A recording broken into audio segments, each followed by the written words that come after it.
Hello বন্ধুরা, কেমন আছো তোমরা? আশা করছি তোমরা সকলেই ভালো আছো।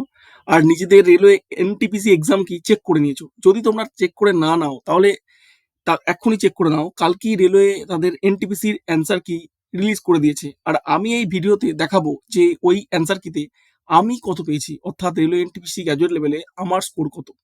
তো চলো, প্রথমে আমি আমার যে অ্যান্সার কি লিঙ্কটা সেটা রেলওয়ে ওয়েবসাইট থেকে কপি করে নিয়েছি। এখন আমি যে র্যাঙ্ক মিত্রা যে ওয়েবসাইটটি আছে সেখানে আমার যে অ্যান্সার কিটের ইউআরএলটা আমি মারবো এবং এখানে আমি আমার ক্যাটাগরি সিলেক্ট করে নেবো। তারপর হরাইজন্টাল সিলেক্ট করে নেবো। রেলওয়ে জোন আমি যেহেতু কলকাতায় অ্যাপ্লাই করেছিলাম তাই আমি কলকাতা সিলেক্ট করবো।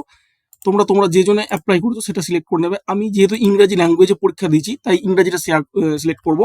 পাসওয়ার্ড তুমি যা খুশি একটা দিয়ে দিতে পারো, কোনো অসুবিধা কিছু নয়। এবার আমি সাবমিট করে দেবো আমার অ্যান্সার কিটা দেখার জন্য। তো দেখতে থাকো কত আমার স্কোর হয়। ক্যালকুলেটিং এখনো পর্যন্ত এটা ক্যালকুলেট করছে। ডান হয়ে গেছে। তো আমার অ্যান্সার কি দিয়ে দিয়েছে। তো আমি যদি ক্লোজ করি তোমরা দেখতে পারো সুমন অধিকারী এখানে রোল নম্বর সব দেওয়া আছে, ক্যাটাগরি দেওয়া আছে। আমার পরীক্ষা ছিল 18 তারিখের থার্ড শিফট, অর্থাৎ এটা 5 নম্বর শক্ত শিফট। এনটিপিসিতে 5 নম্বর শক্ত শিফট। আমি আমার র্যাঙ্ক পরে দেখাবো। প্রথমে আমি আমার স্কোরটা দেখাই। আমার স্কোর এখানে দেখতে পাচ্ছ মোটামুটি মোটামুটি একটু ভালো স্কোরই হয়েছে। আমি টোটাল 92টা অ্যাটেম্প করেছিলাম, আর 9টা অ্যাটেম্প করতে 8টা অ্যাটেম্প করতে পারিনি। তার মধ্যে 92টা অ্যাটেম্পের মধ্যে আমার 84টা সঠিক হয়ে গেছে, 8টা রং হয়ে গেছে। আমার টোটাল স্কোর 81.36, 81.36 আমার টোটাল স্কোর। এখানে দেখতে পারো নর্মালাইজের র্যাঙ্ক এখনো দেখায়নি, কিন্তু এখানে যদি আমি আমার র্যাঙ্কটা দেখার চেষ্টা করি টোটাল যে ছেলেদের মধ্যে, এখানে টোটাল 2,65,000 ছেলে এখানে তাদের অ্যান্সার কি দিয়েছে। তার মধ্যে 2,65,000-এর মধ্যে আমার র্যাঙ্ক 658, যা মোটামুটি ভালোর মধ্যেই থাকে। এবং শিফট আমার যেহেতু একটি শক্ত শিফট ছিল, 18ই জুন শক্ত শিফট ছিল থার্ড শিফটের।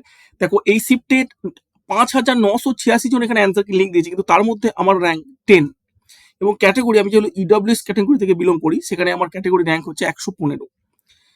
আর জোন র্যাঙ্ক দেখতে আমি যেহেতু কলকাতা থেকে অ্যাপ্লাই করেছিলাম, কলকাতাতে ডেঞ্জার জোন, কারণ এখানে দেখি বোঝা যাচ্ছে যে 2,65,000 ছেলের মধ্যে 62,000 ছেলে কলকাতাতেই অ্যাপ্লাই করে দিয়েছে। মানে 1/4 থেকেও বেশি ছেলে কলকাতাতেই অ্যাপ্লাই করে দিয়েছে। তো সেখানে যাক ফার্স্টে আমার র্যাঙ্কটা ঠিকঠাকই আছে, 166, মানে আরামসি টায়ার 1 ক্লিয়ার করা যেতে পারে যতই কাট অফ যাক না কেন। তাছাড়া আমার 6 শক্ত সেই হিসাবে আমার এখানে 6 থেকে 7 নম্বর নর্মালাইজেশন হবে। আমার স্কোরটা এখানে গিয়ে 87 কি 88 দিকে দাঁড়িয়ে যাবে। যদি তোমাদের অ্যান্সার কি না দেখে থাকে এখনো পর্যন্ত তোমরা চেক করে নাও। আমার এই ভিডিওর নিচে একটি টেলিগ্রাম লিঙ্ক দেওয়া আছে, ওই লিঙ্কে গিয়ে তোমরা তোমাদের অ্যান্সার কি চেক করতে পারো। এবং যদি তোমরা জানতে চাও আমি কিভাবে এটা 81 স্কোর করলাম বা এর স্ট্র্যাটেজি কি হতে পারে, বা যাতে তোমরা যে আগত যে আমাদের যে আরআরবি রেলওয়ে এনটিপিসি যে আন্ডার গ্রাজুয়েট লেভেল যে এক্সামটা আছে সেখানে যেন ভালো স্কোর করতে পারো, তার জন্য আমি তোমাদের কিছু গাইডেন্স দিয়ে দেবো। তো চ্যানেলটিকে সাবস্ক্রাইব করে নিও, ভিডিওতে একটি লাইক করে দিও, এবং তোমরা যদি জানতে চাও স্ট্র্যাটেজি সম্পর্কে একটি কমেন্টে কমেন্ট করে দিও। তো thank you for watching this video.